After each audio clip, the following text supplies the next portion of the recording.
Jesus.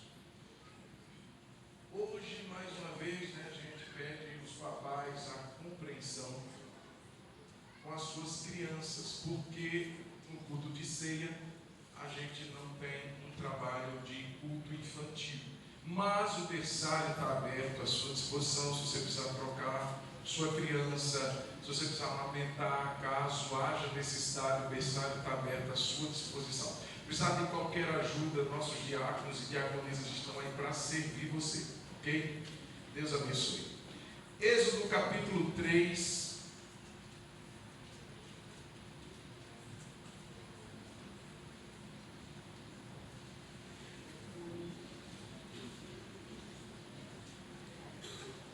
Eu quero ler alguns versículos com os irmãos, mas eu vou fazer menção de mais alguns outros desse mesmo texto, de maneira que você precisa ficar atento, se você já estiver com a sua Bíblia aberta. Se você quiser acompanhar na mesma versão que eu vou ler, vai estar aqui na tela, vai Vandecinha. Êxodo capítulo 3. Quem encontrou, diga amém. Amém. Quem não encontrou, de escola bíblica dominical. Até você dizer tudo isso, você já encontrou o versículo. A palavra do Senhor diz assim: Moisés apacentava o rebanho de Jetro, seu sogro, sacerdote de Midian.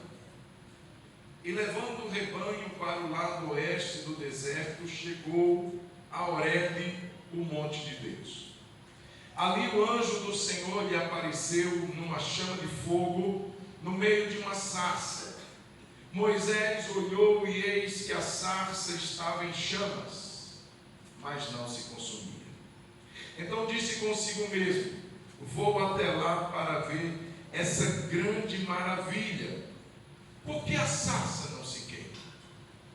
Quando o Senhor viu que ele se aproximava para ver, Deus, do meio da sarça, o chamou e disse: Moisés, Moisés. Ele respondeu: eis-me aqui. Deus continuou: não se aproxime, tire as sandálias dos pés, porque o lugar em que você está é terra santa. E disse mais: eu sou o Deus de seu pai, o Deus de Abraão, o Deus de Isaque, o Deus de Jacó. Moisés escondeu o rosto, porque teve medo de olhar para Deus. Vamos orar.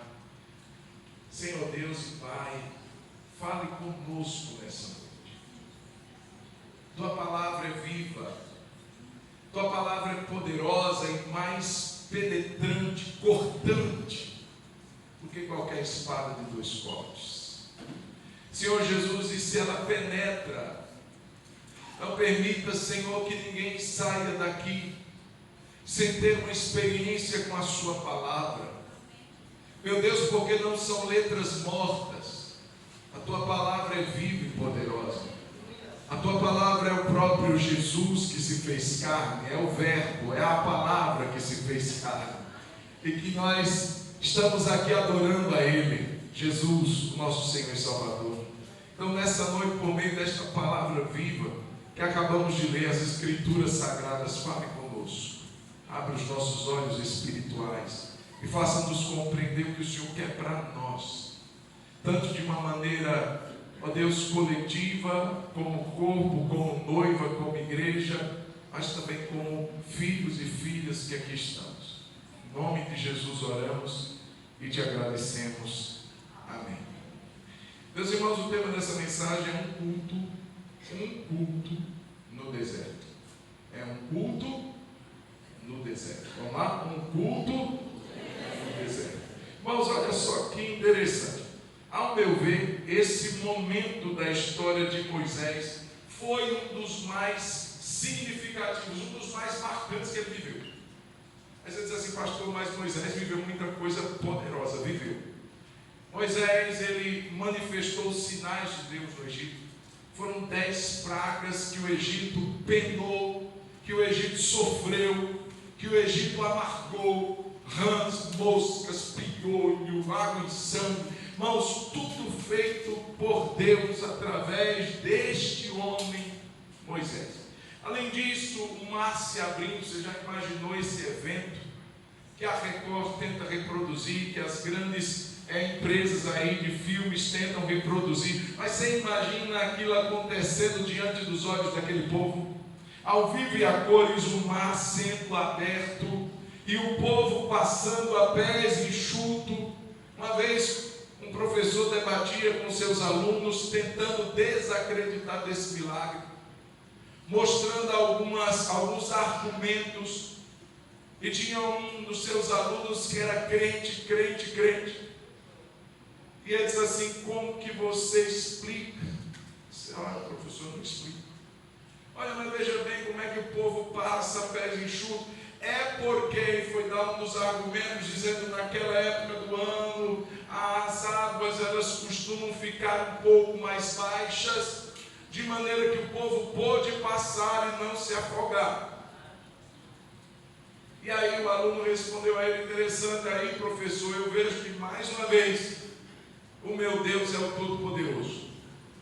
Aí, mas por quê? Porque nessas águas que davam assim lá nos pés do povo que passou, nesse pouquinho de água, Deus conseguiu afogar um exército de cavalo, de egípcio, e afogou eles. Eles foram afogar com um tantinho de água assim. Esse Deus é poderoso mesmo. Então, irmãos, veja bem, Moisés viu tudo isso, participou de tudo isso, vivenciou o maná, vivenciou a água brotando da rocha, o monte em chamas, 40 dias ali naquele monte recebendo a lei, os mandamentos, enfim. Moisés viveu grandes experiências, mas eu ainda acho que esse momento foi um dos mais marcantes na vida dele, porque foi o início, foi onde tudo começou. Tudo tem um ponto de partida. A nossa experiência com Jesus, o dia que nós aceitamos a Ele, o dia que Ele nos virou pelo avesso, aquele dia nunca a gente vai se esquecer. O que vamos viver daqui para frente, só Ele sabe. Na sua soberania, só Ele sabe. Mas o que já vivemos, e principalmente o dia que nos encontramos com Ele, o dia que Ele nos visitou, não foi o dia que nós o aceitamos, foi o dia que Ele nos aceitou. Foi o dia que Ele disse: eu amo você, e foi com cordas de amor que eu te atraí até aqui. E você agora é meu, eu agora te adoto como meu filho, minha filha. Eu coloco em você o meu espírito, eu selo você como minha propriedade particular. Irmãos, isso não tem momento que se reproduza. Não tem nada que copie esse momento. Mas, queridos, é interessante porque lendo esse texto, entre Moisés e a sarça, isso me remete a um culto. Um culto sem pessoas, sem um grupo de pessoas, na verdade apenas um homem, que encontra-se com Deus, que vive uma experiência poderosa com Deus, que ouve a Deus, que adora a Deus, que se quebranta. Isso é um culto, gente. É um culto no deserto. E eu, lendo esse texto, pude ver que essas experiências que Moisés viveu aqui, que eu vou falar, algumas delas podem ser uma realidade na nossa vida também. Tanto nos momentos que aqui estivermos, como também naqueles momentos que estaremos como Moisés, sozinho com Deus. Nós podemos viver, e é importante viver. Que momentos são esses? Que realidades são essas? Que experiências são essas? E eu, primeiramente, quero mostrar aqui, irmãos, que esse culto aqui foi um momento que Deus chamou a atenção exclusiva e total de Moisés. Imagine Moisés ali, irmão, já estava há 40 anos apacentando o rebanho do seu sogro Jetro, conduzindo aquele rebanho para um lado, para o outro lado, passando por momentos ali naquele deserto que só ele e Deus sabiam, num calor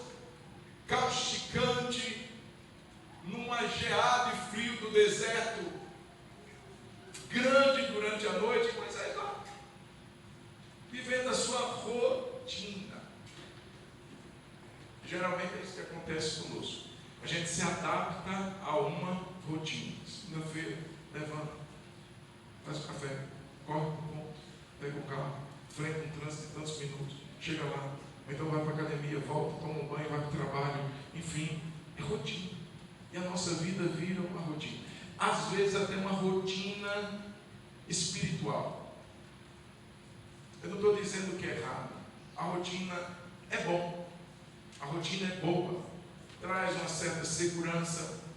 Nos faz priorizar o que é importante. Mas veja bem, naquele momento Deus estava rompendo com a rotina de Moisés. Naquele momento Deus, Ele quis chamar a atenção de Moisés. Aquele momento foi importante porque não passava pela mente de Moisés viver um tempo como aquele, um momento como aquele, uma experiência como aquela. Ele passando ali, diz o verso 1 e verso 2, apacentando o rebanho, ele decidiu ir para um lado do deserto e foi parar justamente no monte, o Monte Horebe, que era o monte de Deus, o monte onde ele mais tarde receberia uma revelação poderosa que permanece até hoje, que é a revelação dos mandamentos da lei. E de repente ali, irmãos, o anjo lhe aparece, mas não é um anjo qualquer, diz o texto que é o anjo do Senhor, onde os teólogos dizem que essa expressão, o anjo do Senhor, se remete a Cristo pré-encarnado. Era a revelação do próprio Filho de Deus. Então o anjo do Senhor aparece para ele numa chama de fogo, no meio de uma sarça. Moisés olhou e eis que a sarça estava em chamas. Como eu disse, irmãos, ele pastoreava num deserto. Era comum se ver arbustos pegando fogo, não era nada estranho, só que a diferença é que ele via um arbusto queimando com o calor do deserto, e daqui a pouco ele olhava e não tinha mais arbusto, tinha cinzas, porque o arbusto se consumia com o fogo, com o calor. E esse não, Moisés olha, mas ele não consegue tirar os seus olhos mais, porque ele acha aquilo maravilhoso, ele acha aquilo impressionante. Ele diz assim: que maravilha é essa que está aqui diante dos meus olhos? Essa sarça, ela queima, mas ela não se consome, ela não se destrói. O fogo está pegando nela, mas ela permanece intacta. E ele diz, o verso 3, ele falou consigo: eu vou até lá para ver esta grande maravilha. Deus capturou a atenção de Moisés. Sabe, irmãos, na nossa rotina, talvez a gente não perceba os vários momentos que Deus está querendo capturar a nossa atenção. A gente está para lá, a gente está para cá, a gente está mandando mensagem, a gente está respondendo e-mail, a gente está respondendo ligação, a gente está atarefado, e Deus está muitas vezes ali: filho, deixa tudo isso por um momento e volta a sua atenção para mim. Moisés estava como, irmãos? Moisés estava desocupado, Moisés estava deitado numa rede, Moisés estava trabalhando e trabalhando muito. Moisés estava trabalhando em condições difíceis, em um ambiente difícil, ralando igual um louco. E Deus disse assim: só uma coisa tremenda para chamar a atenção desse homem, porque não é qualquer coisa não. Nesse ativismo que ele está, nessa vida louca que ele vive, só uma maravilha para ele parar. Às vezes Deus vai fazer isso com a gente, porque muitas vezes estamos assim como Moisés, Deus falando com a gente, Deus querendo mostrar alguma coisa para nós, Deus querendo trazer uma direção, e a gente está para lá, para cá, e de repente ele para. Que maravilha é essa? Por que ela não queima? Tem alguma coisa acontecendo diferente de tudo que eu já vi. Naquele momento a mente de Moisés é absorvida, a mente de Moisés ela é capturada por essa maravilha, e eu imagino que ele não se preocupa nem mais em contar se as ovelhas, se o rebanho está ali todo. Irmãos, naquele momento tudo perdeu o valor. Eu não estou dizendo e nem pregando aqui descaso, negligência com aquilo que nós fazemos, porque eu sei que é importante. Mas eu quero dizer que existe algo mais importante, irmãos. Porque no momento que a gente fechar os olhos, nada do que a gente fez, nada do que a gente conquistou, nada do que a gente construiu será considerado. Vai ficar para que os outros perpetuem, levem adiante. Mas nada daquilo para nós, naquele momento, vai fazer tantas diferenças. Mas Deus sim. A presença de Deus sim. É interessante que até no momento de culto, é possível que a nossa atenção ainda não tenha sido capturada por Deus. É interessante que até nesse ambiente, a gente veio só para isso. Por que você está indo no culto? Está indo para lanchar? Não. Embora às vezes possa ter um lanche gostoso que algum departamento faça, mas você não está vindo aqui para lanchar. Não seria em outro lugar. Eu estou indo para me divertir, não também. Eu e você viemos aqui por um motivo, para encontrar com Deus. Amém ou não? Para ter uma experiência com Deus. Provar e ver de que o Senhor é bom. A gente só sabe, não é quando a gente ouve, é quando a gente prova. Não adianta chegar com uma bela torta de chocolate com morango ou de cenoura, com cobertura de morango, de chocolate, e dizer assim: esse bolo é tão bom, me prova que ele é. E a pessoa vai dizer: eu usei esse tipo de farinha, eu usei esse tipo de ingrediente. Eu não quero saber, eu quero provar, porque só aí eu vou atestar que esse bolo é bom. A Bíblia diz: provai e vede que o Senhor é bom. Enquanto nós estivermos apenas na observação, a gente chega no culto e fica observando o outro. Deixa eu dizer uma coisa, irmãos: por que a gente intencionou há alguns meses apagar as luzes durante o tempo do louvor? Só deixar uma meia luz nesse ambiente. Não é modismo, não. Não é porque a igreja lá faz, é porque a gente entendeu que num ambiente de meia luz, a gente não se dispersa fácil. Então, de maneira que quando está tudo aceso, um movimento sequer a gente está olhando. Uma criança passa e eu olho. Uma pessoa levanta a mão e eu quero saber porque ela levantou a mão. Por que, criatura? Essa pessoa está louvando. É para você saber a marca do desodorante dela, não. E a gente entra num culto e a nossa mente ainda fica dispersa. A gente vive a vida firmado numa rotina e Deus está querendo ali falar conosco. E muitas vezes Ele precisa fazer uma maravilha acontecer. Às vezes Deus pode nos parar também. Às vezes Deus pode permitir uma outra maravilha, chamada alguns dias, meio adoentado. O sangue de Jesus tem poder. Porque Ele sabe que só consegue capturar a atenção de algumas pessoas se ela estiver em casa. E se ela estiver impossibilitada de fazer algumas coisas que ela gostaria de fazer. Aí é uma dorzinha na coluna. Aí é uma situação que a gente fica meio travado, diz assim: e agora o que é que eu vou fazer? Você não vai fazer nada. Você vai buscar Deus. E a gente vai ali naquele, não pode fazer nada, não pode fazer nada. Então, deixa eu. Aí naquele momento a pessoa pega a Bíblia, a pessoa vai orar, a pessoa vai falar com Deus, a pessoa vai ouvir uma palavra, uma mensagem. Irmãos, olha como a gente é difícil. Precisou fazer uma coisa extraordinária para Moisés parar. E eu entendo, irmãos, que Deus, Ele também está preocupado com a minha vida e a sua vida. Ainda que em coisas lícitas, em coisas honestas, porque ninguém aqui, posso declarar isso, que ninguém aqui quer fazer nada que desagrade a Deus. Mas ainda em coisas de Moisés não estava pecando, gente. Moisés não estava fazendo nada errado. Moisés estava trabalhando, mas Deus disse assim: eu preciso chamar a sua atenção.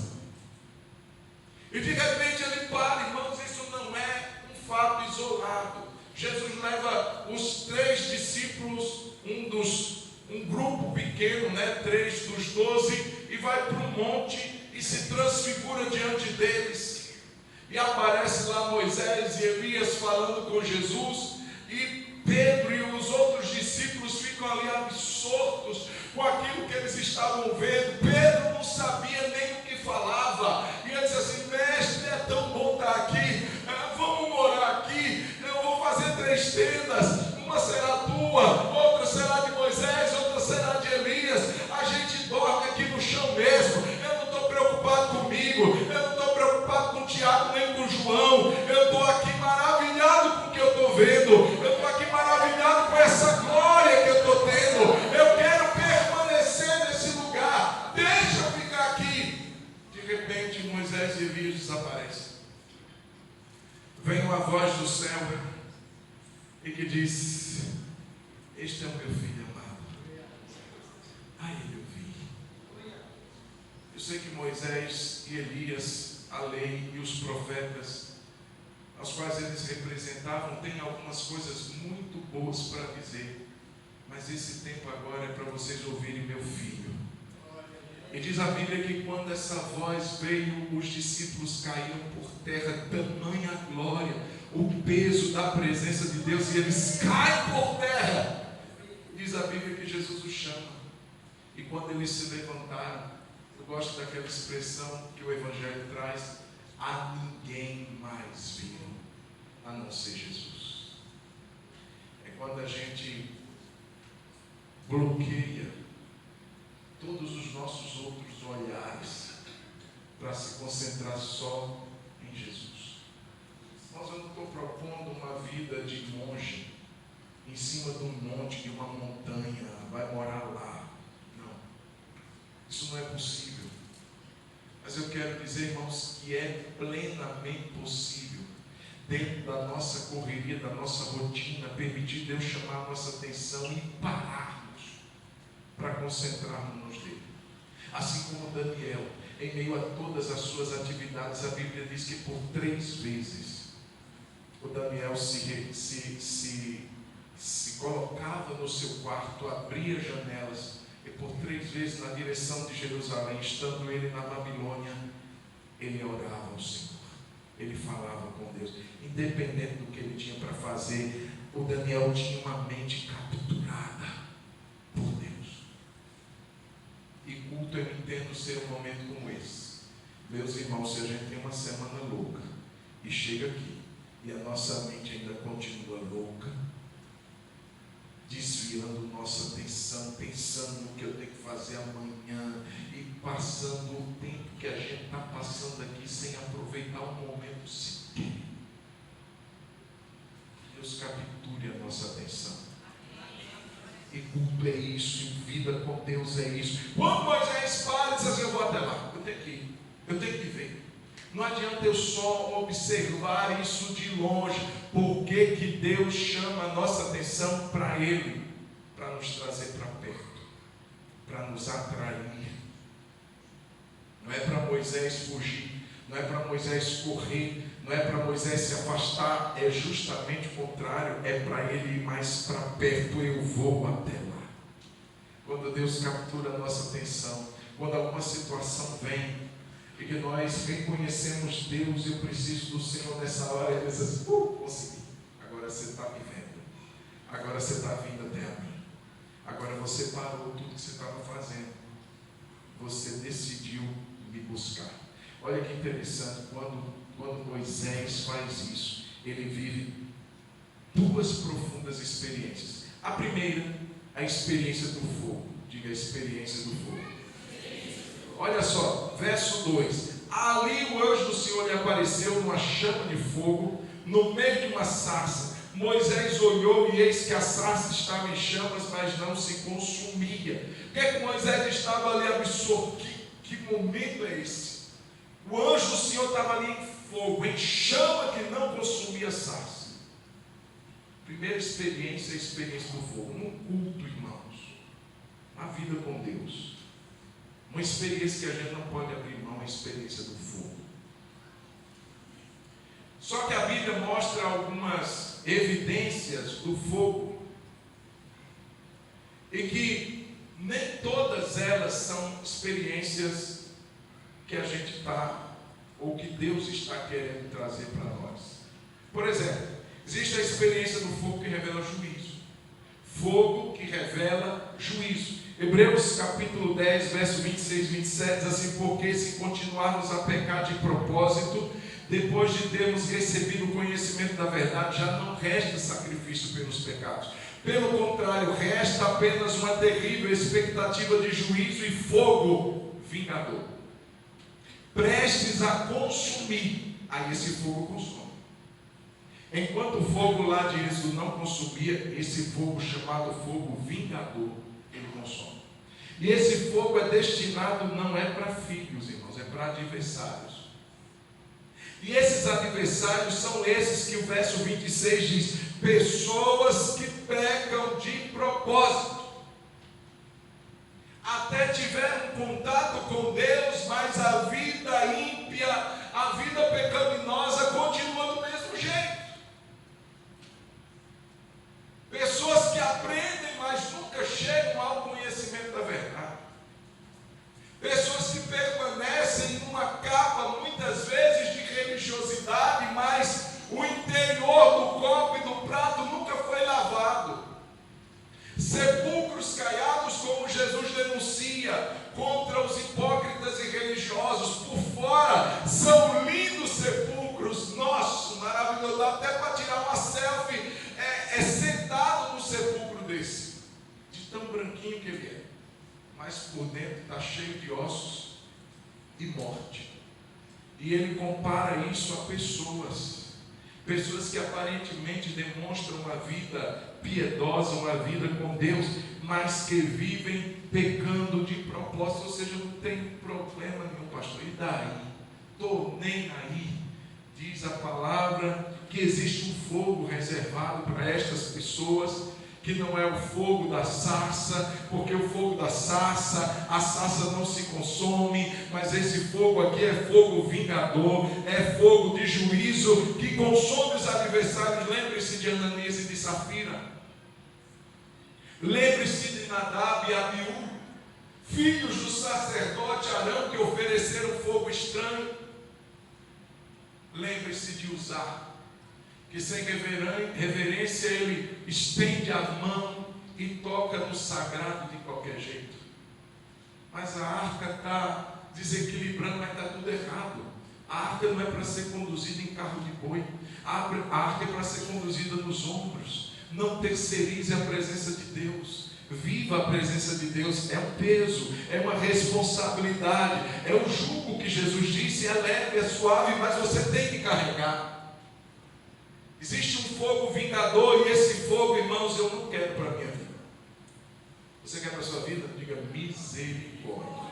Mas existe um outro fogo, irmãos, que Deus usa esse fogo, que é o fogo que está lá em Isaías capítulo 6, versículo 6, quando o profeta ele está no templo e ele tem uma visão de Deus, e ele vê o Senhor Todo-Poderoso assentado num alto e sublime trono, mas assim ainda ele reconhece-se, ainda sendo profeta, ele se reconhece como alguém puro. Seus lábios, que deveriam portar a santa palavra de Deus, eram lábios que portavam iniquidade. E sabe uma fofoquinha, pastor? Eu sou um homem, uma mulher consagrada, mas quando eu vi, já falei. Não consigo guardar segredo. Espalho o mexerico. Não tenho certeza de fatos. É o Isaías. Está lá no templo e de repente Deus disse assim: eu quero te usar tanto, Isaías. Mas desse jeito não. De repente vem um serafim que pega a brasa, irmãos. Olha só, o serafim não pega nem com as suas mãos, ele pega uma pinça, ele pega uma brasa e sai voando na direção de Isaías. Eu já queimei a boca com café e forma umas bolhas assim no céu da boca. Quem já? Agora você imagina uma brasa de fogo ser posta nos seus lábios. Vira aquelas personagens que botam botox na boca, que fica bem assim. Incha na hora. Isaías é tocado com fogo,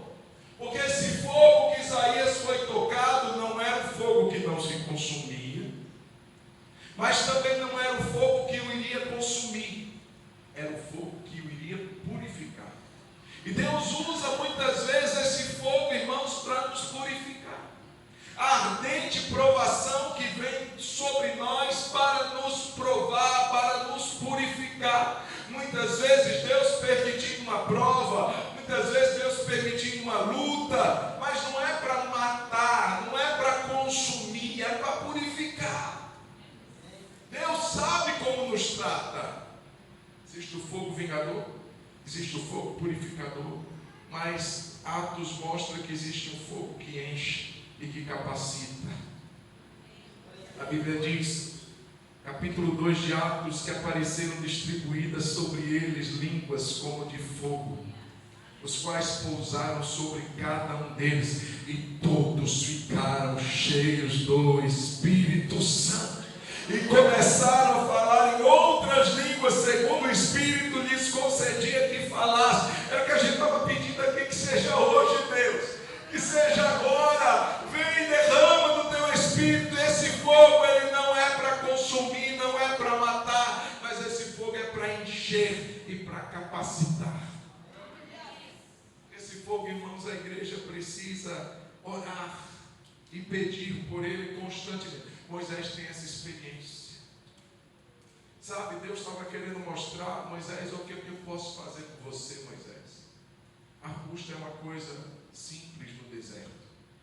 Não tem nada de pomposo, nada de esplêndido numa sarça. Um arbusto é um arbusto seco. Mas o que é o diferencial é esse fogo que está envolvendo aqui. É isso, Moisés, você é esse arbusto, e eu sou esse fogo, que vou te envolver. Não vai te consumir, mas vai te preparar, te capacitar, até porque eu estou já te purificando. Você que não sabe, Moisés, mas esses 40 anos foram para te purificar. Você que antes se achava um cara, os 40 primeiros anos de Moisés, ele se achava o libertador. Ele está querendo fazer o quê? Como os meus irmãos hebreus, pegou um egípcio, matou o cara e escondeu na areia. Ele se achava o libertador. E aí o faraó descobre, lei é lei, dependendo de quem você seja, você vai morrer. Então, para não morrer, Moisés foge para o deserto. Conhece o seu sogro, o Jetro, conhece a Zípora e casa com ela e vive 40 anos cuidando de animais.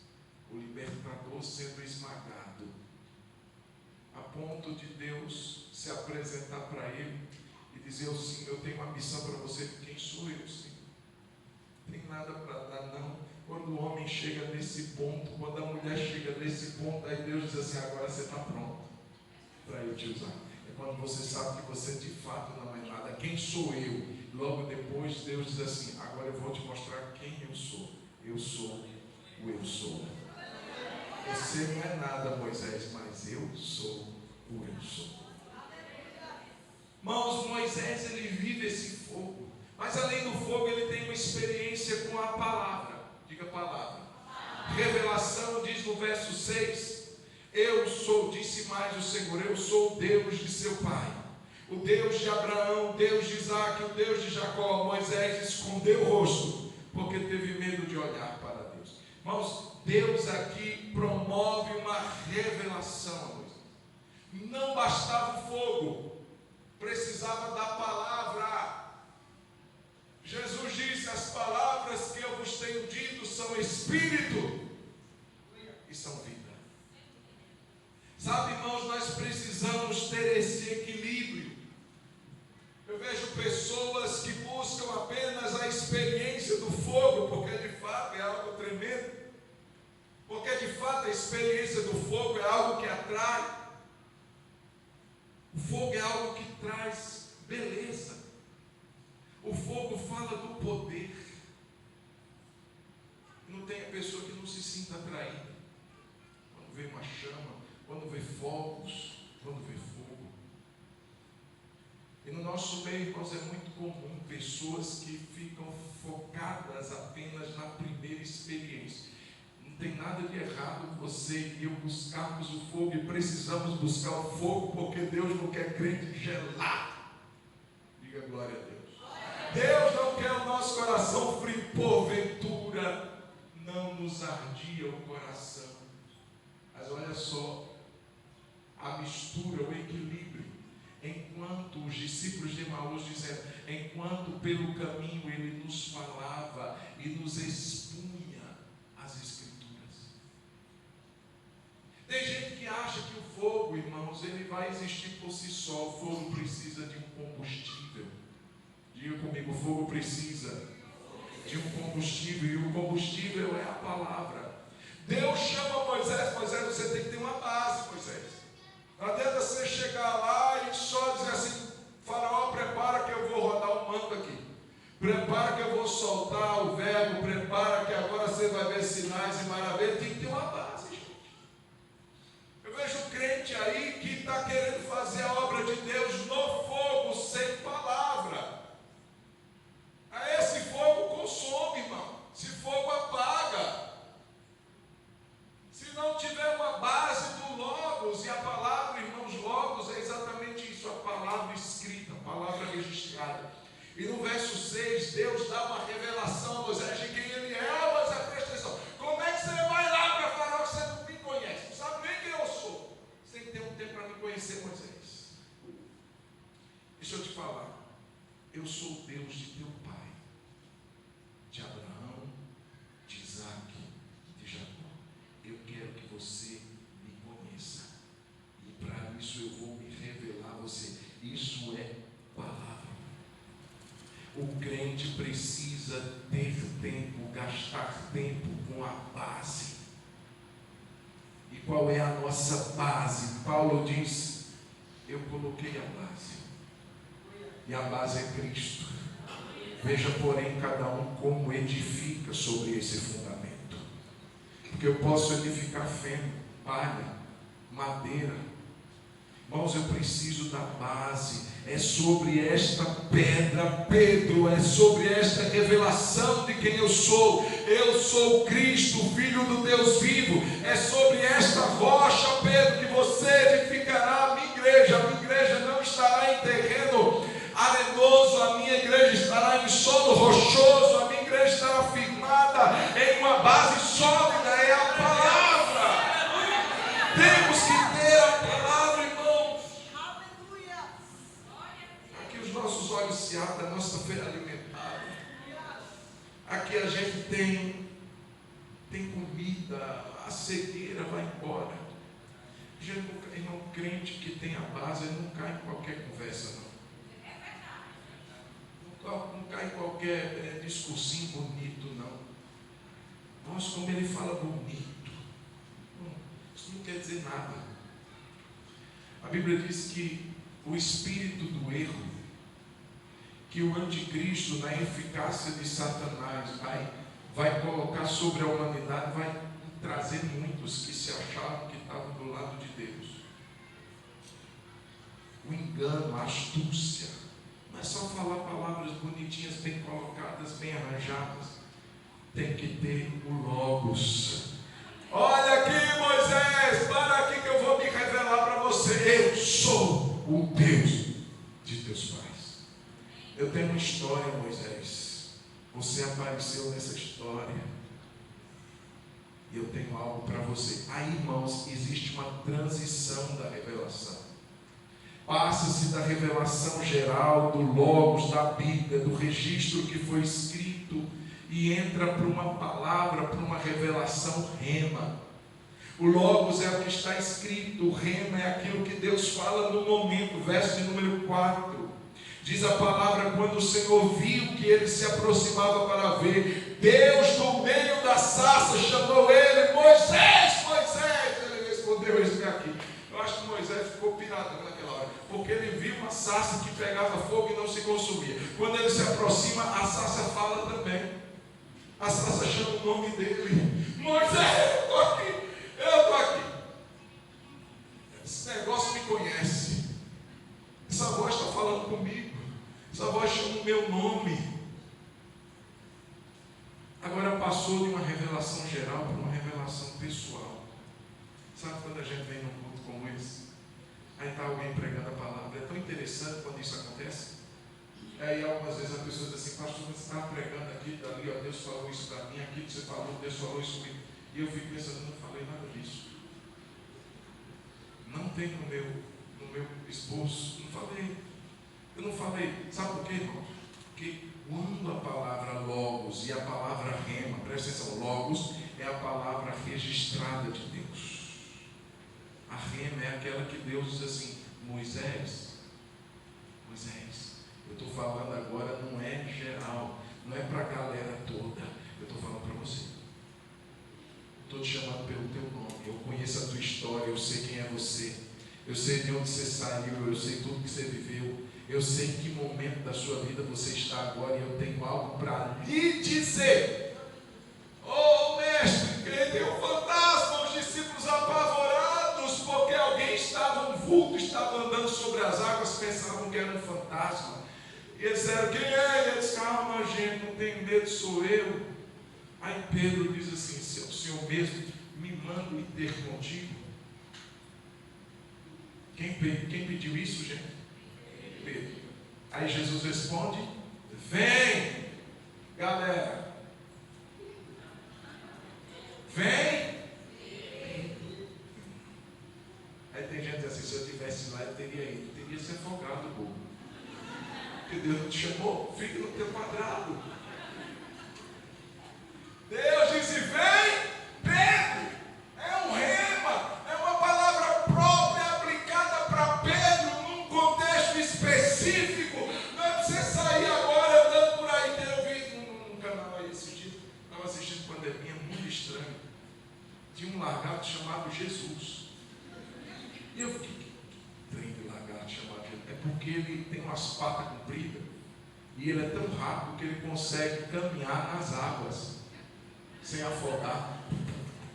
Pronto, então tirando Pedro e o lagarto Jesus, vai tentar você para ver se não se afoga, porque Deus liberou uma palavra rema, Pedro, como liberou uma palavra rema, Moisés. Irmãos, e Deus faz isso direto com a gente. A gente está num culto como esse, assim: nossa, Deus falou isso comigo, Deus falou que é para eu dar uns beijos a mais no meu esposo. Aí uma pessoa vai perguntar: você falou isso, pastor? Eu falei: não. Hoje não, mas eu concordo que você faça isso. Eu vou dar um presente, vou dar uma oferta para o irmão que está do meu lado. Dá uma olhada para ele, mas você vai dizer: o pastor falou isso, falou não. Mas às vezes Deus, nesse percurso aqui, ó, falou aí para você. Isso é rema. É Deus que conhece você pelo seu nome. E Deus sabia que você estaria aqui hoje. Deus sabe da sua condição, da sua vida, das suas lutas que você está vivendo agora. E quantas vezes Deus dá uma palavra rema que muda a trajetória da nossa vida. A gente sai do culto com uma ideia: nossa, eu vou fazer isso. Nossa, tudo que eu precisava Deus já me disse. Aí você pode entender que não foi o pastor João, foi o rema. Foi do meio do fogo, ele ouve o nome dele sendo chamado. O que eu quero mostrar, irmãos, é que existem duas experiências: fogo e palavra. Qual dos dois você vai escolher? Os dois. Nem você vai ficar aquele cabeçudo crente que só diz assim: ah, mas eu sou o da palavra. Eu não gosto quando os irmãos ficam do meu lado assim: cheio. Não gosto de sapatinho de fogo, pastor. Não gosto desse negócio. Mas, irmão, tem que ter fogo. Tem que dar um glória mais alto de vez em quando. Aleluia. Amém, meu irmão?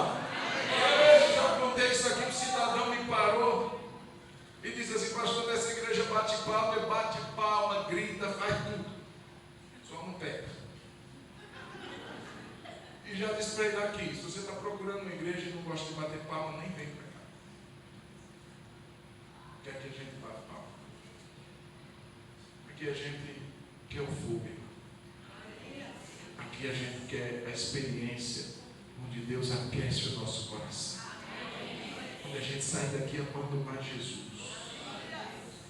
Quando a gente sai daqui olhando para o irmão que a gente não gosta tanto e dizendo, eu vou dar um abraço nessa pessoa.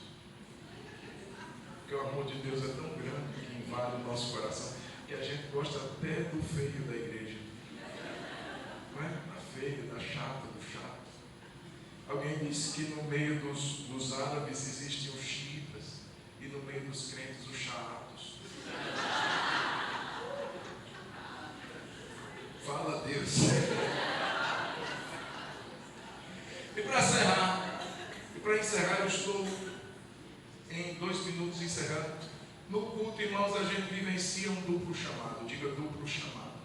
Primeiro momento, Deus chama a atenção de Moisés, permite ele viver 2 experiências fortes, o fogo e a palavra, mas também ele não sai de lá só dizendo assim, uau! Que experiência! Nosso culto hoje foi pau, foi top! E aí, mano? E depois? Depois Moisés está com 2 chamados específicos. 2. Primeiro chamado, verso 5. Deus continuou, não se aproxime. Eu estou te chamando, mas fica no teu canto. Porque eu tenho uma exigência. Se você quiser chegar mais, tira a sandália dos seus pés. Porque o lugar que você está é terra santa. O primeiro chamado que Deus faz é para a santidade.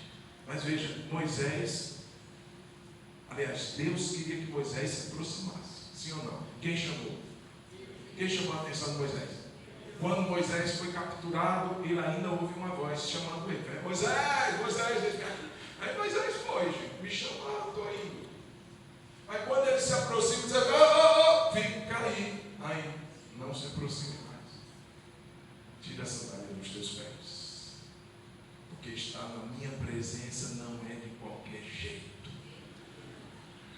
Esse lugar que você pisa, as cabras do rebanho vão pisar. Mas você tem que tirar a sandália. Porque você está tendo uma revelação que as cabras não tiveram. Você está sabendo quem eu sou. Tem uma responsabilidade, irmão, na experiência. Quando Deus se revela, não é aleluia, Deus está falando, não. Tem uma responsabilidade que é primeira da santidade. Tremendo, irmãos. Estava lá Moisés, que isso? Tira as sandálias. Eu fiquei pensando nisso, irmãos. Porque quem não usava sandálias eram os escravos. Lembra do filho pródigo?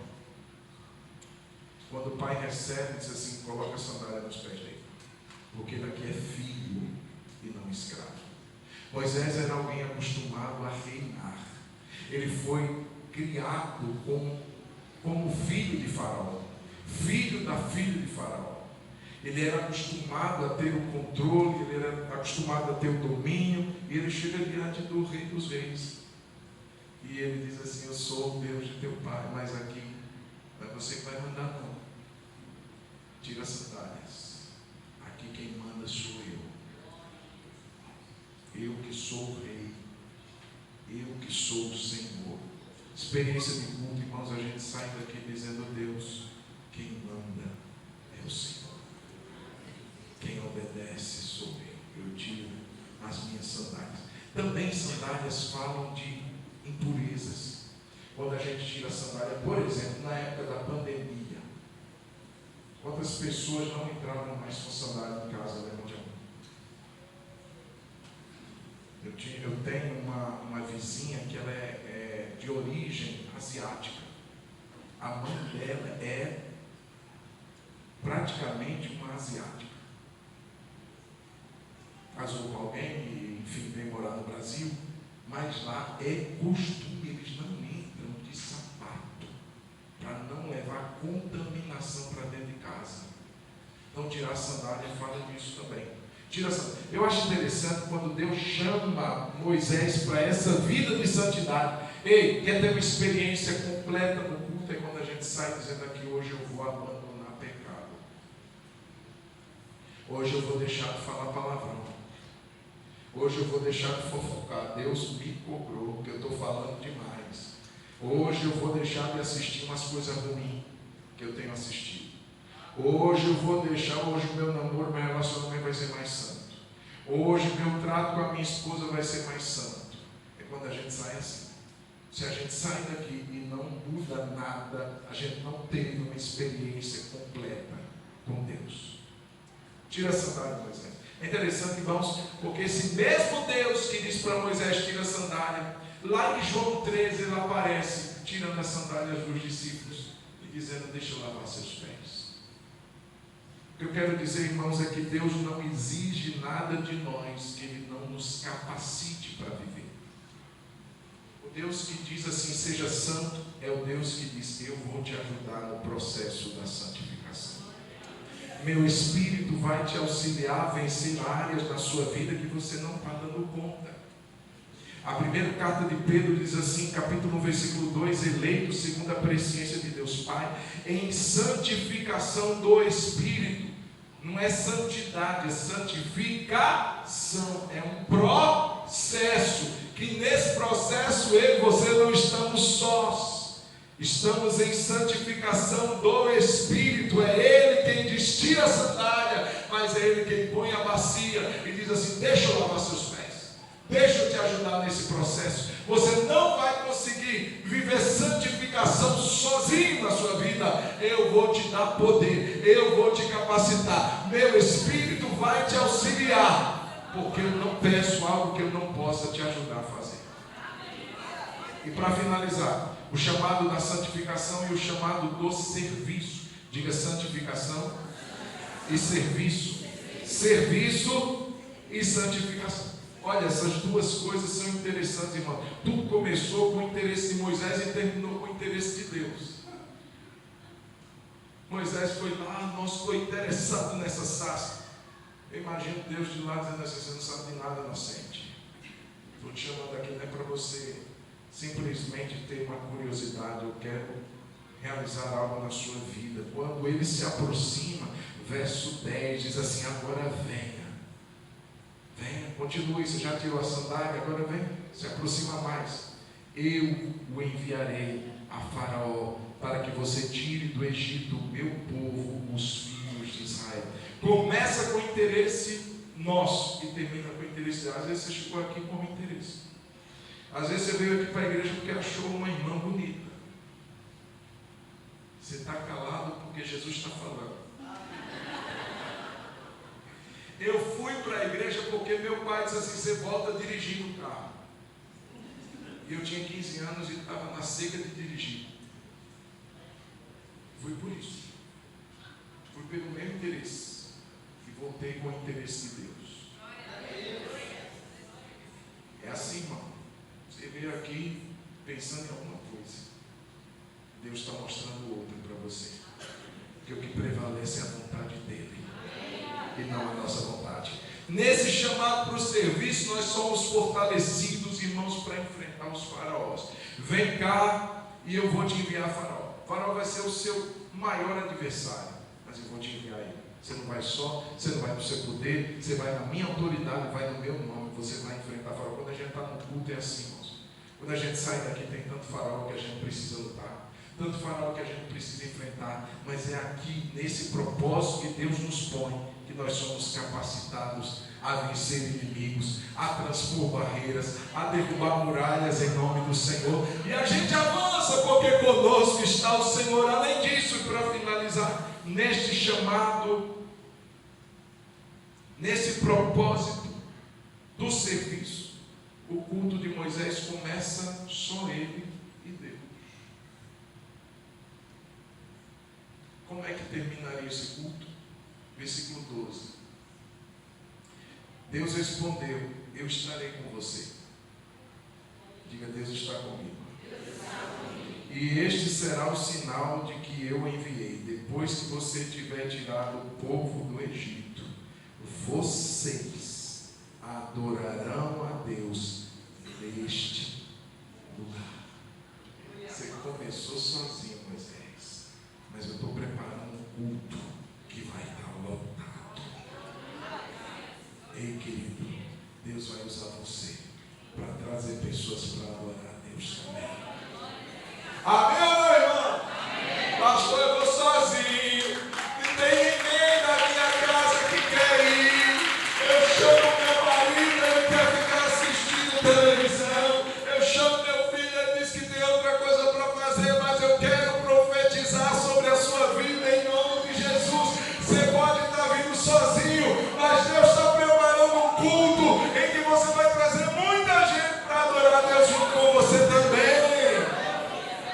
Se prepara, Moisés, que esse povo que está saindo vai vir neste lugar e vai adorar a Deus. Hoje você está só me adorando, mas amanhã vai estar aqueles que você tem falado, orado. Eles vão estar aqui também, levantando as mãos e glorificando o nome de Jesus. Feche os seus olhos. Aleluia. Aleluia. Os diáconos, por favor, já podem vir. Aleluia. Oh, que experiência, meu irmão. Quero dizer que talvez você que está aqui, Jesus está querendo chamar a sua atenção hoje. Talvez você está numa vida tão agitada. Jesus diz assim: tem que fazer algo para você parar. Eu tenho que chamar a sua atenção, meu filho, pelo amor de Deus. Eu tenho algo para você. Eu tenho uma experiência poderosa para você. Eu quero me revelar a você. Eu quero te encher com o meu fogo. Quero te purificar com ele. Mas quero te capacitar também. Que bênção, irmão. Vamos ficar de pé. Eu não sei se você percebeu que o culto não termina. Sei que a gente perceba que Deus está fazendo um duplo chamado para a gente, para a santificação. Você está entrando com as sandálias nos seus pés ainda, até hoje. Está indo na presença de Deus, carregando muita coisa que já era para ter deixado para trás. E o Senhor está dizendo nessa noite: tira as sandálias. Quando você tirar a sandália, meu filho, Jesus, vai me lavar os seus pés.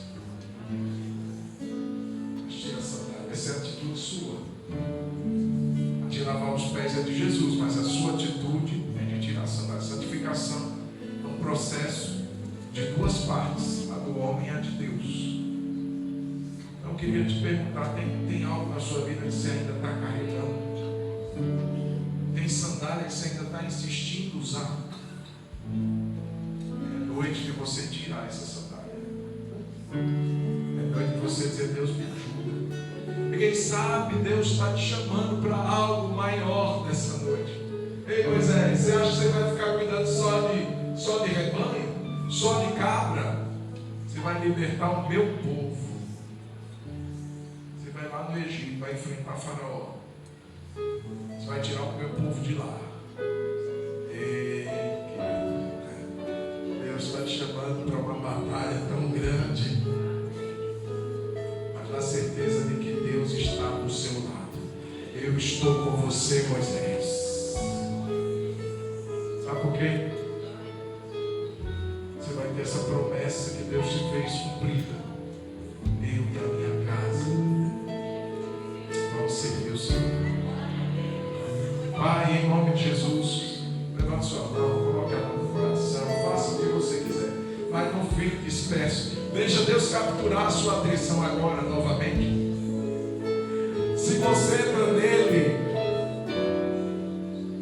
para de ficar pensando em outras coisas agora. Se você está em Jesus, Jesus me ajuda. Senhor, eu quero orar nesse momento, eu quero clamar ao Senhor.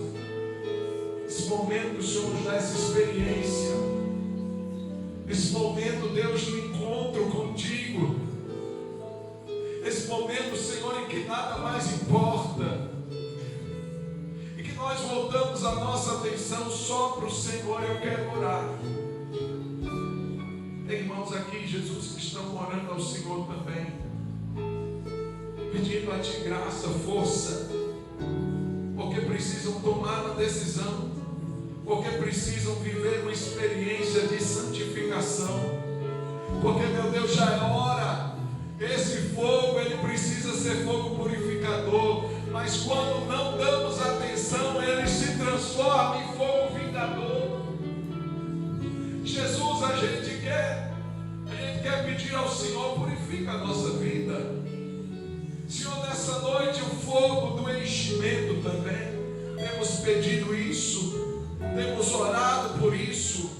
Visita-nos nessa noite, levanta-nos nessa noite, cumpra o Teu propósito nessa noite. Tiramos as sandálias, mesmo sabendo que somos filhos, mas nos lembramos que quem manda é o Senhor. Nos lembramos que somos servos de orelha furada, somos servos que nos submetemos ao Senhor, porque entendemos que o Senhor é o melhor Senhor que pode existir. Ah, Jesus, nos entregamos ao Senhor nessa noite, em nome de Jesus. Deixa eu perguntar, querido, a gente já está com os irmãos aqui preparados com os elementos da ceia, mas eu não quero passar para a ceia sem perguntar a você se você já entregou sua vida para Jesus. Pastor, eu estou ouvindo, acho legal, mas Deus capturou sua atenção hoje. Deus está chamando você pelo seu nome hoje. Se eu quero perguntar, tem alguém aqui que ainda não aceitou Jesus?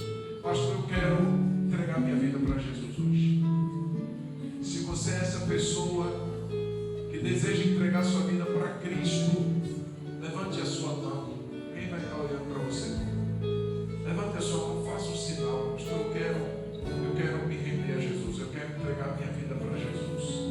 Eu quero receber o Filho de Deus que morreu por mim. É isso que a ceia declara. Ele morreu, derramou sangue e o corpo dele foi partido por nós. Tem alguém que quer entregar sua vida para Jesus? Levanta a mão bem alto que eu quero te identificar. Quero saber onde é que você está. Tem alguém aqui nessa noite?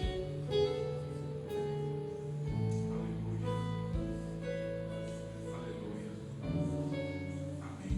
Se não há, nós vamos nesse momento participar da ceia. Amém, queridos? Nós vamos participar como a palavra de Deus diz. Esse é o momento de você se examinar. Examine-se. Não examine quem está do seu lado. É você que tem que se autoexaminar. E assim coma do pão e beba do cálice. Senhor, nós apresentamos e consagramos os elementos, o cálice e o pão, que representam o sangue e o corpo de Jesus.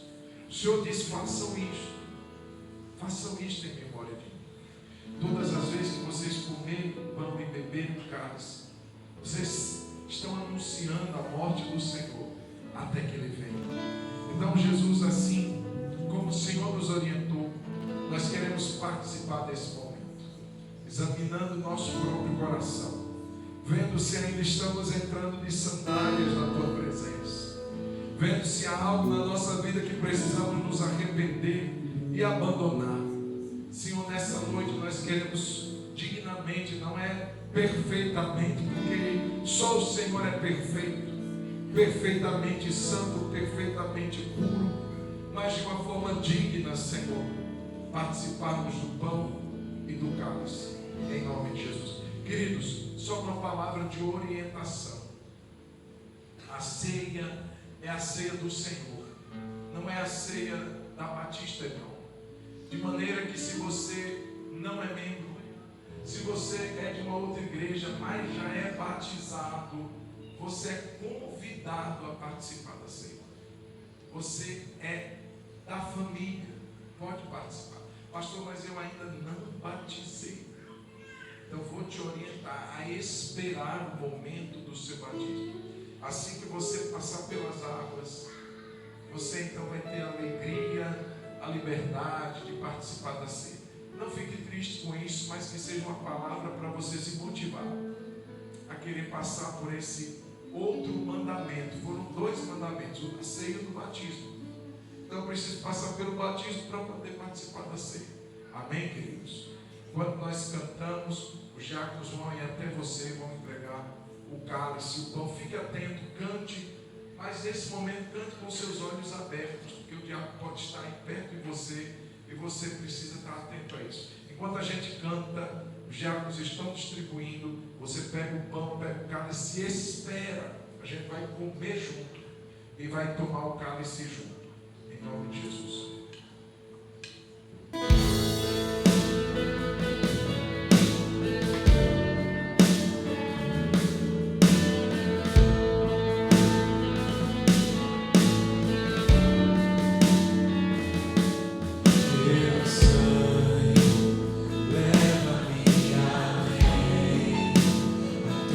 As alturas, te ouço a tua voz.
comissionou o seu próprio Filho. Jesus, de livre e espontânea vontade, aceitou esse grande desafio, dar a sua própria vida, por quem não o buscava, por quem não se interessava por ele, por homens e mulheres que muitas vezes viravam o rosto contra ele, blasfemavam, zombavam. Éramos nós, Senhor. Éramos nós. Cada um de nós se desviava pelo seu próprio caminho, como ovelhas desgarradas e perdidas, longe do aprisco. Mas o Senhor nos amou, o Senhor nos atraiu, e aqui nós estamos, Senhor. Aqui nós estamos para agradecer por esse sangue que nos lavou, agradecer porque hoje nós somos livres e não mais escravos do pecado. Nós não somos mais aqueles em que Satanás domina, não estamos mais no seu império. Nós somos tirados dele e hoje fazemos parte do reino do Filho de Deus. E hoje somos seus filhos, filhos do Rei, príncipes e princesas do Senhor. Louvado seja o teu nome, Senhor. Muito obrigado por celebrarmos essa realidade através da ceia. Quando pegamos o pão, quando pegamos o cálice, nós trazemos essa realidade em uma maneira que a gente pode não apenas visualizar, mas a gente pode experimentar, a gente pode participar. Por isso nós queremos consagrar mais uma vez esse elemento que é o pão, esse pão que foi partido, distribuído, Senhor, entre todos os teus filhos aqui. E agora, como tua família, nos sentamos à tua mesa e juntos participaremos dessa ceia, da comunhão. Oh, aleluia! A comunhão do corpo.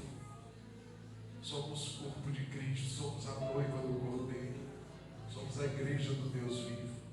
Muito obrigado, Senhor. Muito obrigado por esse momento tão precioso.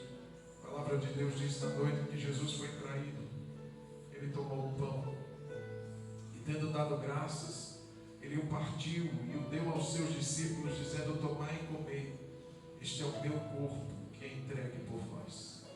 Em memória do Senhor, juntos comamos o pão, símbolo do corpo de Jesus.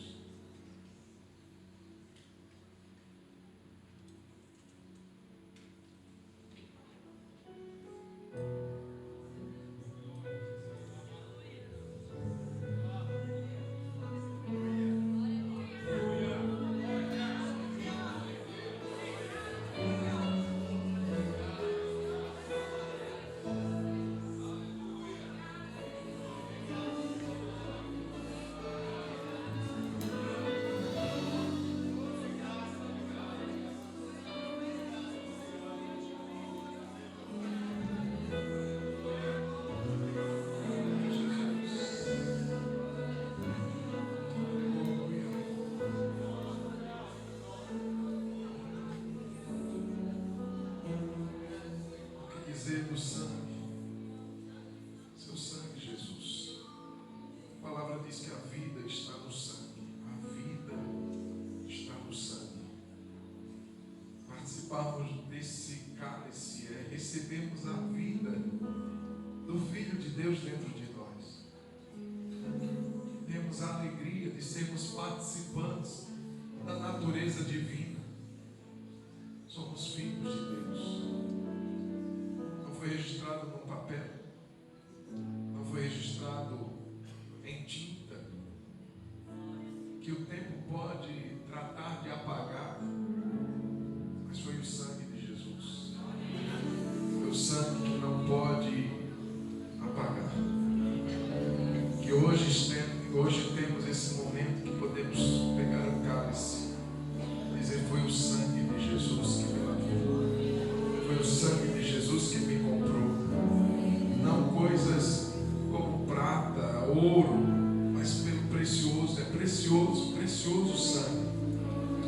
obrigado, Senhor.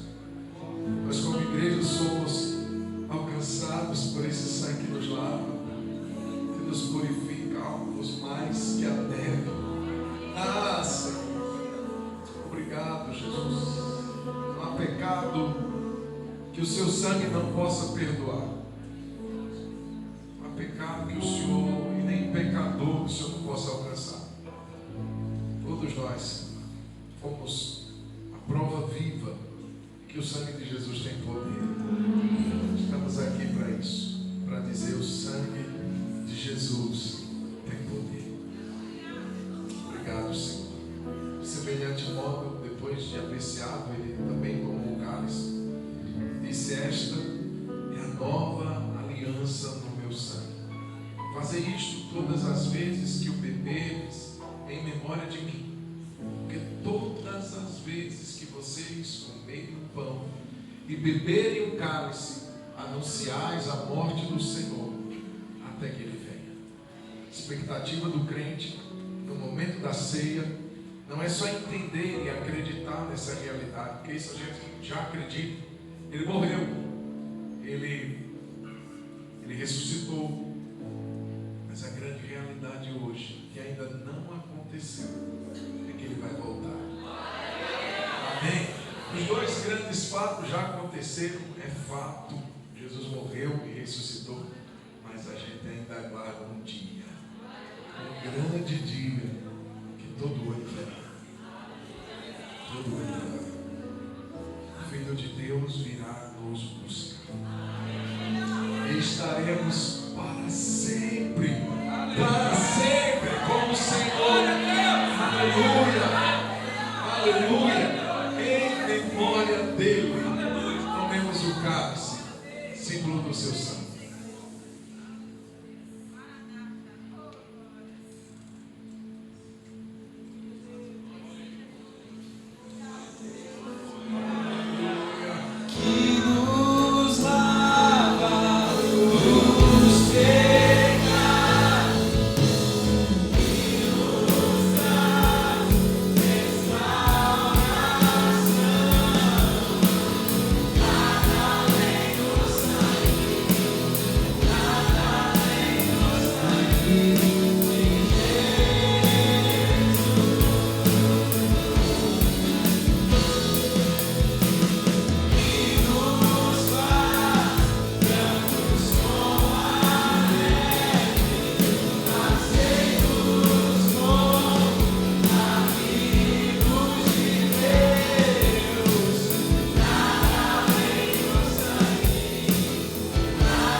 Meus amados, vamos orar agradecendo a Deus por essa noite, mas eu queria convidar os nossos visitantes que vieram estar conosco, nos dando o prazer, a honra de estarem aqui. O nosso irmão Jefferson e Carla já estão aqui esperando vocês. O lanche já está pronto lá embaixo, então nós gostaríamos de convidá-los.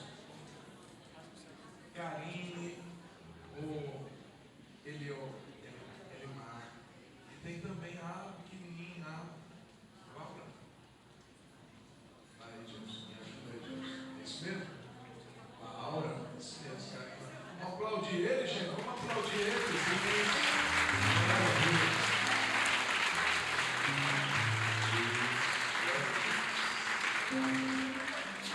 Amém. Vamos agradecer a Deus por essa noite, em nome de Jesus. Os irmãos líderes que não puderam estar hoje pela manhã, rapidamente a gente vai reunir aqui no gabinete, bem rapidinho, ok? Vamos agradecer a Deus. Bom, muito obrigado por esse tempo, por esse culto, por cada vida veio te adorar. Muito obrigado, Senhor, porque o Senhor nos trouxe aqui, com certeza.